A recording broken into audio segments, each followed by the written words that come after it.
sane nuestros corazones y nos libere de cualquier demonio que nos persiga. Jesús es la solución.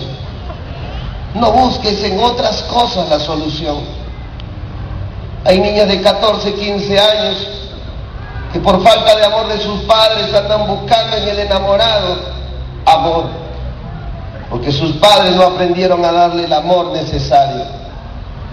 Si tú buscas a esa edad un hombre o una mujer porque hay un vacío en tu ser, déjame decirte, joven de 14, 15, 16, Cristo puede llenar tus vacíos en esta noche.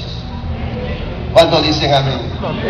Por eso, sé que Él es bueno y que cuando uno comienza a caminar en sus caminos, tú puedes acercarte confiadamente y confiar que Él va a traer solución a tus necesidades.